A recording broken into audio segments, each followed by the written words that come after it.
Hey! Ouais, vous voyez rien. Ouais, moi non plus, je vois pas grand chose. Je suis seule, devant la porte de chez moi, avec le bonnet de Noël, ma caméra, le trépied et le livre. Et j'ai froid. Et voilà, et c'est le caca. Et...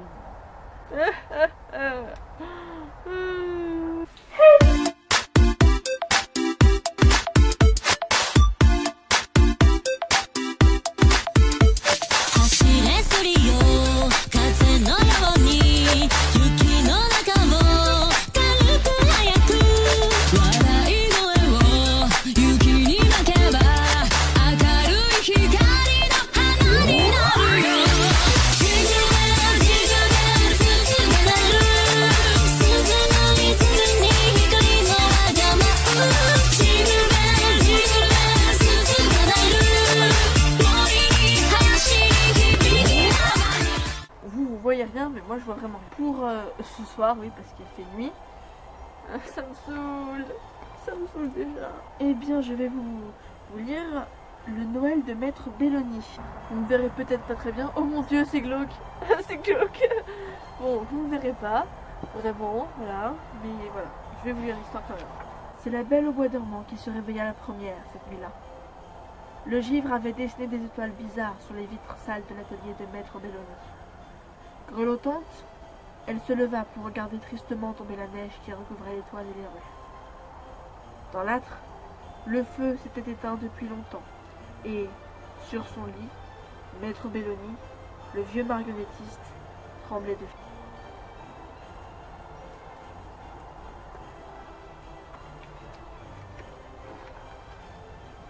Chaperon rouge, réveille-toi!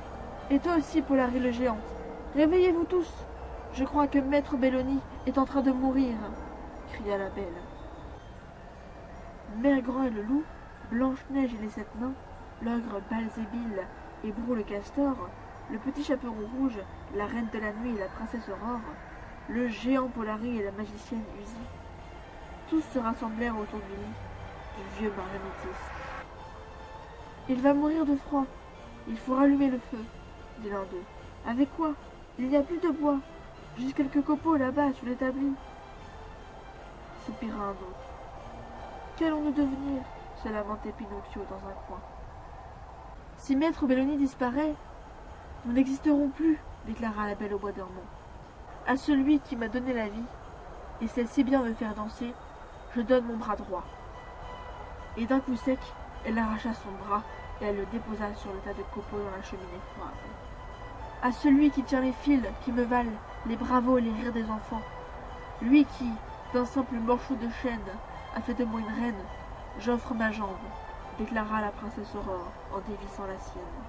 Et chacun, à tour de rôle, offrit au feu, qui sa main en pain, qui le palissandre de sa queue, qui l'ébène de ses cheveux, l'acajou de ses joues, le saule de ses épaules et le noyer de ses pieds.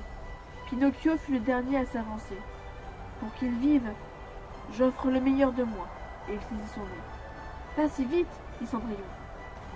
Raconte-nous un mensonge. Ton nez est trop petit. Je n'ai pas froid du tout. Je déteste Maître Belloni, et j'adore les endives. Aussitôt, le nez de Pinocchio s'allongea et grossit. Il prit la formule et la taille d'une belle et grosse bûche de châtaignier, qui se retrouva dans l'âtre.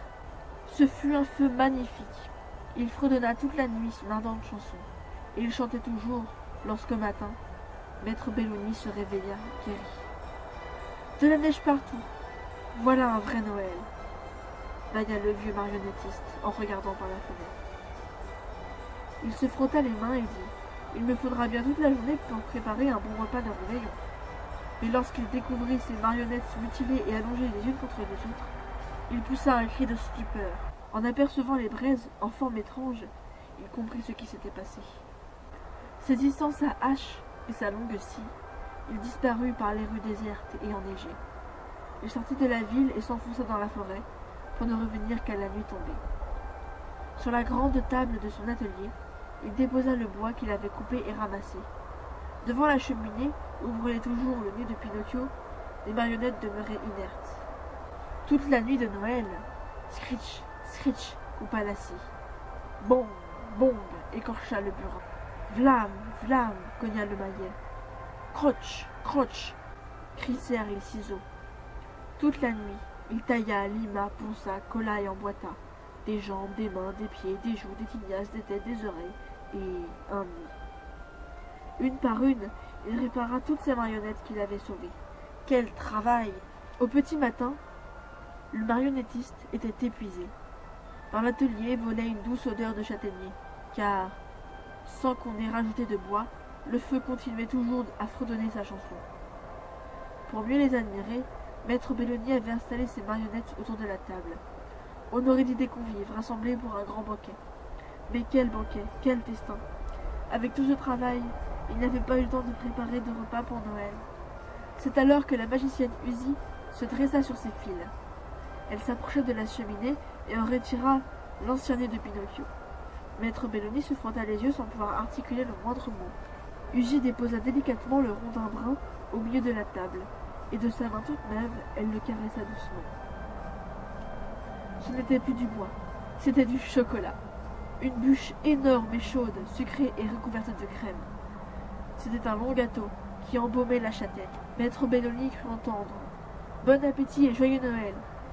Il répondit ému « Merci !» On dit que c'est en souvenir de cette nuit étrange et belle qu'on mange une bûche de Noël et que parfois elle a le goût si agréable, si délicat de la châtaigne. J'ai froid. Je vous propose d'attendre dans le noir complet à ce que ma mère revienne pour m'ouvrir la porte. Oui, parce que comme une énorme conne, j'ai tout simplement,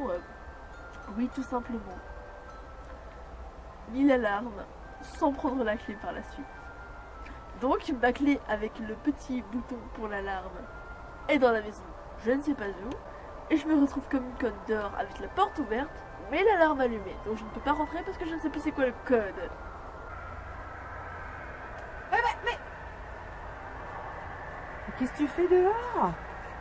J'ai froid. Eh ben, on va rentrer. Voilà.